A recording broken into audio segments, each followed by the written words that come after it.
ನಮಸ್ಕಾರ ಪ್ರಜಾಧ್ವನಿ ಟಿವಿಯ ವೀಕ್ಷಕರಿಗೆ ಸ್ವಾಗತ. ನಾವು ಹೋದ ಸಂಚಿಕೆಗಳಲ್ಲಿ ಫ್ರೀ ವಿಲ್, ಕರ್ಮ ಇದ್ರ ಬಗ್ಗೆ ಎಲ್ಲ ಮಾತಾಡ್ತಾ ಇದ್ದೀವಿ. ಹೇಗೆ ನಮ್ಮ ಜಾತಕದಲ್ಲಿ ಯಾವುದೇ ತರಹದ ಪರಿಸ್ಥಿತಿಯನ್ನು ತೋರಿಸ್ತಾ ಇದ್ರು ಅದನ್ನು ಮೀರಿ ನಿಲ್ಬೋದು, ನಮ್ಮ ರೈಟ್ ಆಕ್ಷನ್ಸ್ ಪ್ರೆಸೆಂಟ್ ಟೈಮಲ್ಲಿ ಅಂತ ಎಲ್ಲ ಕಲಿತಾ ಇದ್ದೀವಿ. ಈ ಸಂಚಿಕೆಯಲ್ಲಿ ಗ್ರಹಗಳು, ಜಾತಕದಲ್ಲಿ ಏನು ಗ್ರಹಗಳೆಲ್ಲ ಸೂಚನೆ ತೋರಿಸ್ತಾ ಇರುತ್ತೆ ಅದು ಹೇಗೆ ಕೆಲಸ ಮಾಡುತ್ತೆ ಅಂತ ಈ ಸಂಚಿಕೆಯಲ್ಲಿ ತಿಳಿಯೋಣ. ಇದು ಒಂದು ಸ್ವಾರಸ್ಯಕರವಾದ ವಿಷಯ. ನಾವು ಅನ್ಕೋತೀವಿ ಇದು ಒಂದು ಫಿಕ್ಸ್ಡ್, ಒಂದು ಸ್ಟ್ಯಾಟಿಕ್ ಇದು ಅಂತ. ಜಾತಕದಲ್ಲಿ ಏನಿರುತ್ತೋ ಅದು ಹಾಗೆ ಅದನ್ನು ಚೇಂಜ್ ಮಾಡೋಕ್ಕಾಗಲ್ಲ ಅಂತ. ಆದರೆ ಈ ಗ್ರಹಗಳು ಹೇಗೆ ವರ್ಕ್ ಆಗತ್ತೆ ಅಂತ ತಿಳಿಯೋಣ. ವೇದಿಕ್ ಪ್ರಕಾರ ನಾವು ಫ್ರೀ ವಿಲ್ ಬಗ್ಗೆ ಕಲ್ತ್ವಿ. ಸೊ ಫ್ರೀ ವಿಲ್ ಅಂದರೆ ಏನು ಅಂದರೆ ಯಾವುದೇ ಸಮಯದಲ್ಲಿ ನಾನು ಏನು ಮಾಡಬೇಕು ಅನ್ನೋ ನಿರ್ಧಾರ ಮತ್ತು ಕರ್ಮ, ಅದು ನನ್ನ ಸ್ವಾತಂತ್ರ್ಯ ಇದೆ. ನನಗೆ ಅದನ್ನು ನಿರ್ಧಾರ ಮಾಡೋ ಸ್ವಾತಂತ್ರ್ಯ ನನಗಿದೆ, ಅದರಂತೆ ಕೆಲಸ ಮಾಡೋಕ್ಕೆ ನನಗೆ ಸ್ವಾತಂತ್ರ್ಯ ಇದೆ. ಅದನ್ನೇ ಫ್ರೀ ವಿಲ್ ಅಂದರೆ ನಾನು ಹೇಗಿರಬೇಕು, ನಾನು ನನ್ನ ದೇಹವನ್ನು ಹೇಗೆ ನೋಡ್ಕೋಬೇಕು, ನಾನು ಈ ಭೂಮಿ ಮೇಲೆ ಹೇಗಿರಬೇಕು, ನಾನು ಯಾವ ಆ್ಯಕ್ಷನ್ಸ್ ಮಾಡಬೇಕು. ಸೊ ಇದೆಲ್ಲ ಏನು ಡಿಸಿಷನ್ಸ್, ನಿರ್ಧಾರಗಳೆಲ್ಲ ಏನಿರುತ್ತೆ ಅದನ್ನು ಮಾಡೋದಕ್ಕೆ ನನಗೆ ಏನು ಸ್ವಾತಂತ್ರ್ಯ ಇದೆ, ಅದೇ ನನ್ನ ಫ್ರೀ ವಿಲ್. ಅದನ್ನು ನಾನು ಏನು ಡಿಸೈಡ್ ಮಾಡ್ತೀನೋ, ಲೈಕ್ ನಾನು ಈ ಥರ ಡಿಸೈಡ್ ಮಾಡ್ತೀನೋ, ಆ ಥರ ಡಿಸೈಡ್ ಮಾಡ್ತೀನೋ, ಯಾವ ಥರ ಡಿಸೈಡ್ ಮಾಡ್ತೀನೋ ಅದರಂತೆಯೇ ಈ ಬ್ರಹ್ಮಾಂಡದಲ್ಲಿ ಎನರ್ಜೀಸ್ ರೆಸ್ಪಾಂಡ್ ಮಾಡುತ್ತೆ. ನನ್ನ ನಿರ್ಧಾರದ ಪ್ರಕಾರ ಬ್ರಹ್ಮಾಂಡದ ಎನರ್ಜೀಸ್ ಅಥವಾ ಈ ಗ್ರಹದ ಎನರ್ಜೀಸ್ ರೆಸ್ಪಾಂಡ್ ಮಾಡೋದಕ್ಕೆ ಸ್ಟಾರ್ಟ್ ಮಾಡುತ್ತೆ. ಸೊ ಇವಾಗ ಯಾರೋ ಒಬ್ಬರು ಡಿಸೈಡ್ ಮಾಡಿದ್ರು, ನಾನು ಡಿಸಿಪ್ಲಿನಲ್ಲಿರ್ತೀನಿ, ನಾನು ಇಂತಿಂಥ ಶಿಸ್ತನ್ನು ಅಳವಡಿಸ್ಕೊಳ್ತೀನಿ, ನನ್ನ ಇಷ್ಟು ಹಾರ್ಡ್ ವರ್ಕ್ ಮಾಡ್ತೀನಿ, ಇದನ್ನೆಲ್ಲ ಯಾರೋ ಡಿಸೈಡ್ ಮಾಡಿದ್ರು. ಸೊ ಆ ಗ್ರಹಗಳು, ಈ ಡಿಸಿಪ್ಲಿನ್ಗೆ ಸಂಬಂಧಿತ ಗ್ರಹ ಯಾವುದು ಅಂದರೆ ಶನಿದೇವರು. ಎಲ್ಲರೂ ಶನಿ ದಶೆ ಬಂದರೆ ಹೆದರ್ಕೋತಾರೆ, 7 ಶನಿ ಬಂತು ಅಂತ ಹೆದರ್ಕೋತಾರೆ. ಸೊ ಜನರಲಿ ಜನಗಳಿಗೆ ಹೆದರಿಕೆ ಯಾವ್ದ್ರ ಬಗ್ಗೆ ಅಂದರೆ ಶನಿ ಗ್ರಹದ ಬಗ್ಗೆ.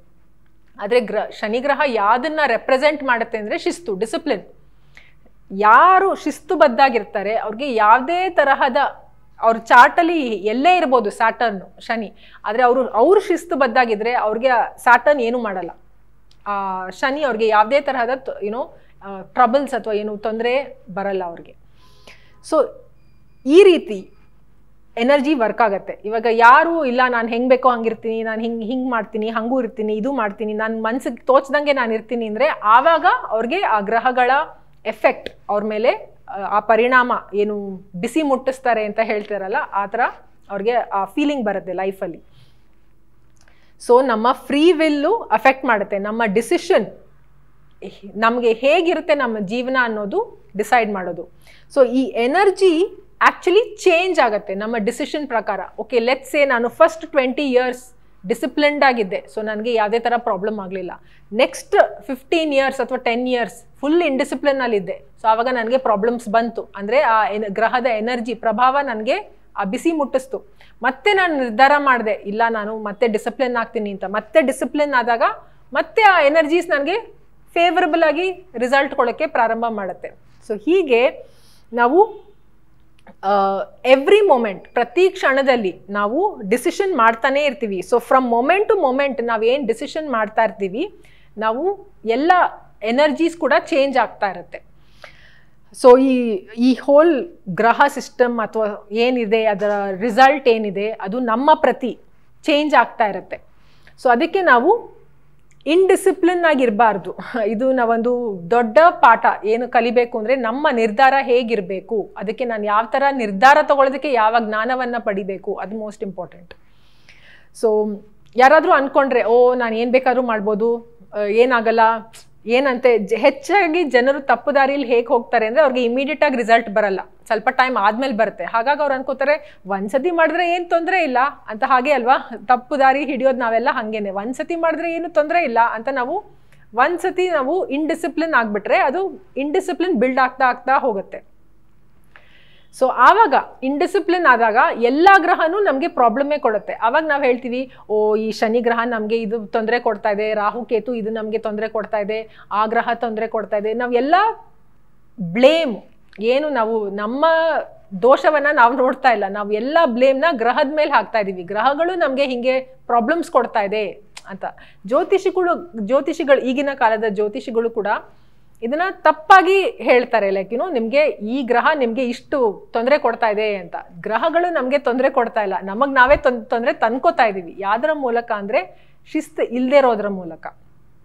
ಸೊ ಒಂದು ಎಲ್ಲಾನು ನಾವು ಡಿಸಿಪ್ಲಿನ್ಡ್ ಆಗಿದ್ರೆ ಯಾವುದೇ ಗ್ರಹ ಯಾವುದೇ ಪೊಸಿಷನ್ ಅಲ್ಲಿ ಇದ್ರು, ಯಾವುದೇ ಕಾಂಬಿನೇಷನ್ ಅಲ್ಲಿ ಇದ್ರು, ಎಲ್ಲೇ ಇದ್ರು ಅದು ನಮ್ಗೆ ಪಾಸಿಟಿವ್ ಆಗೇ ಮಾಡುತ್ತೆ. ಯಾಕಂದ್ರೆ ಈ ಗ್ರಹಗಳೆಲ್ಲ ದೇವತಾ ಶಕ್ತಿಗಳು, ಲೈಕ್ ಹೈಯರ್ ಎನರ್ಜೀಸ್ ಯಾವತ್ತೂ ನಮಗೆ ಬೇಕು ಅಂತ ತೊಂದರೆ ಕೊಡಲ್ಲ. ಯಾವುದೇ ಹೈಯರ್ ಎನರ್ಜಿ ಅವರು ಹೈಯರ್ ಅಂತ ಯಾತಕ್ಕೆ ಕರೆಯಲ್ಪಡ್ತಾರೆ ಅಂದರೆ ಅವರಲ್ಲಿ ಆ ಹೈಯರ್ ನಾಲೆಜ್ ಇದೆ, ಹೈಯರ್ ಪರ್ಸ್ಪೆಕ್ಟಿವ್ ಇದೆ, ಅದಕ್ಕೆ ಅವ್ರು ಹೈಯರ್ ಬೀಯಿಂಗ್ಸ್. ಸೊ ಅವರು ಬೇಕು ಅಂತ ನಮಗೆ ಯಾವುದೇ ಥರದ ತೊಂದರೆ ಕೊಡಲ್ಲ.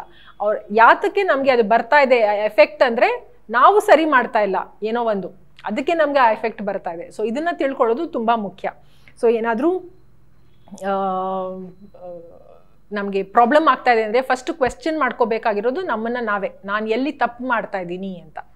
ಯಾಕಂದರೆ ಬ್ರಹ್ಮಾಂಡದಲ್ಲಿ ಎಲ್ಲ ಡಿಸೈನ್ ಮಾಡಿರೋದು ನಮಗೆ ಏನೋ ಒಂದು ಕೆಟ್ಟದ್ದು ಮಾಡಬೇಕು ಅಂತ ಬ್ರಹ್ಮಾಂಡದಲ್ಲಿ ಏನೂ ಡಿಸೈನ್ ಮಾಡಿಲ್ಲ. ಈ ಗ್ರಹಗಳು ನಕ್ಷತ್ರ ಇವ್ರಿಗೆ ಹೋಗಿ ಕೀಟ್ಲೆ ಕೊಡು ಅಂತ ಏನು ಅವ್ರಿಗೆ ಮಾಡ್ತಾ ಇಲ್ಲ. ಅವರು ಜಸ್ಟ್ ಮೆಸೆಂಜರ್. ನಾವು ಪಾಸ್ಟಲ್ಲಿ ಏನು ತಪ್ಪು ಆ್ಯಕ್ಷನ್ಸ್ ಮಾಡಿದ್ದೀವಿ ಅದರದ್ದು ಕಾನ್ಸಿಕ್ವೆನ್ಸ್ ನಮಗೆ ಕೊಡ್ತಾ ಇದ್ದಾರೆ ಅಷ್ಟೇ.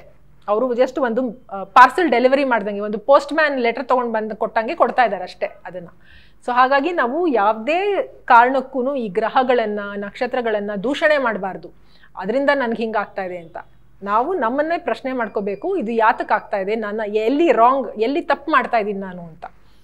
ಸೊ ನಾವು ನಮ್ಮ ಪ್ರೆಸೆಂಟ್ ಆ್ಯಕ್ಷನ್ನ ಚೇಂಜ್ ಮಾಡಿದ್ರೆ ನಾನು ಏನನ್ನು ಬೇಕಾದರೂ ಬದಲಾಯಿಸ್ಕೋಬೋದು. ಅದಕ್ಕೆ ಆ ಫ್ರೀ ವಿಲ್ ಮತ್ತು ಆ್ಯಕ್ಷನ್ ನನ್ನ ಕೈಯಲ್ಲೇ ಯಾವಾಗಲೂ ಇರುತ್ತೆ. ಅದಕ್ಕೆ ವೇದಿಕಲ್ಲಿ ತಪಸ್ಯ ಅನ್ನೋ ಕಾನ್ಸೆಪ್ಟ್ ಇದೆ. ಸೊ ವೇದಿಕಲ್ಲಿ ಈಗಿನ ಕಾಲದಲ್ಲಿ ಏನು ನಾವು ಪೂಜೆ ಪುನಸ್ಕಾರ ಎಲ್ಲ ಮಾಡ್ತೀವಿ, ಅದಕ್ಕೆ ಅವರು ಏನು ಮಾಡ್ತಾ ಇರಲಿಲ್ಲ. ಅವರು ಮಾಡ್ತಾ ಇದ್ದಿದ್ದು ಒಂದೇ ಒಂದು ಏನು ಅಂದರೆ ತಪಸ್ಯ. ಈ ತಪಸ್ಯ ಮೂಲಕವೇ ನಾವು ಏನನ್ನು ಬೇಕಾದರೂ ಸುಟ್ಟಾಕ್ಬೋದು. ತಪಸ್ಯ ಅನ್ನೋ ಪದದಲ್ಲಿ ಏನು ತಪ್ಪು ಅಂತ ಇದೆ, ತಪ್ಪು ಅಂದರೆ ಹೀಟ್ ಜನರೇಟ್ ಆಗುತ್ತೆ ತಪಸ್ಯ ಮಾಡಿದಾಗ. ಆ ಹೀಟಲ್ಲಿ ನಮ್ಮ ಎಲ್ಲ ಕೆಟ್ಟ ಕರ್ಮಗಳನ್ನು ನಾವು ಸುಟ್ಟಾಕ್ಬೋದು. ಸೊ ಅದಕ್ಕಾಗಿಯೇ ಏನು ಹೇಳ್ತಾರೆ ವೇದಿಕ್ ಜ್ಞಾನಿಗಳು ಋಷಿಗಳು, ಪರಮಾತ್ಮ ಅವತಾರ ಆಗಿ ಬಂದಾಗ ಏನು ಸಂದೇಶವನ್ನು ನೀಡಿದ್ದಾರೆ ಅಂದರೆ ಏನನ್ನು ಬೇಕಾದರೂ ನಾವು ಬದಲಾಯಿಸ್ಬೋದು. ಏನನ್ನು ಬೇಕಾದರೂ ಅಂದರೆ ಏನನ್ನು ಬೇಕಾದರೂ, ಯಾರು ಎಷ್ಟೇ ಕೆಟ್ಟ ಕರ್ಮ ಮಾಡಿ ಬಂದಿದ್ರೂ ಕೂಡ ಅದನ್ನು ಬದಲಾಯಿಸೋ ಶಕ್ತಿ ಇದೆ. ಯಾವುದಕ್ಕೆ ಅಂದರೆ ತಪಸ್ಯಾಗೆ. ಸೊ ಆಕ್ಷನ್ ಇಸ್ ಪ್ಯಾರಮೌಂಟ್, ಅಂದರೆ ಕರ್ಮವೇ ಕ್ರಿಯೆಯೇ ಸರ್ವೋತ್ತಮ. ಅದಕ್ಕಿಂತ ಕೆಳಗಡೆ ಇರೋದು ವಿಧಿ. ನಾವು ಏನು ವಿಧಿವಶಾತ್ ಹಿಂಗಾಯ್ತು, ವಿಧಿವಶಾತ್ ಹಂಗಾಯ್ತು ಅಂತ ಹೇಳ್ತೀವಿ, ಅದೆಲ್ಲ ಕೆಳಮಟ್ಟದಲ್ಲಿದೆ. ಅದಕ್ಕಿಂತ ಮೀರಿ ಇರೋದು ಯಾವುದು ಅಂದರೆ ಆಕ್ಷನ್, ಅಂದರೆ ನಮ್ಮ ಕರ್ಮ. ಸೊ ಅದೇನೇ ವೇದಿಕಲಿ ಮೋಸ್ಟ್ ಇಂಪಾರ್ಟೆಂಟ್ ಕಾನ್ಸೆಪ್ಟ್. ಅದರಲ್ಲಿ ತಪಸ್ಯ ಅನ್ನೋದು ತುಂಬ ಇಂಪಾರ್ಟೆಂಟು. ಈ ತಪಸ್ಯ ಅಂದರೆ ಏನು ಅಂತ ಅದು ಕೂಡ ನಾವು ಮುಂದಿನ ಸಂಚಿಕೆಗಳಲ್ಲಿ ಕಲಿಯೋಣ. ಹಾಗಾದರೆ ಮತ್ತೆ ಮುಂದಿನ ಸಂಚಿಕೆಯಲ್ಲಿ ಸಿಗೋಣ. ಧನ್ಯವಾದ.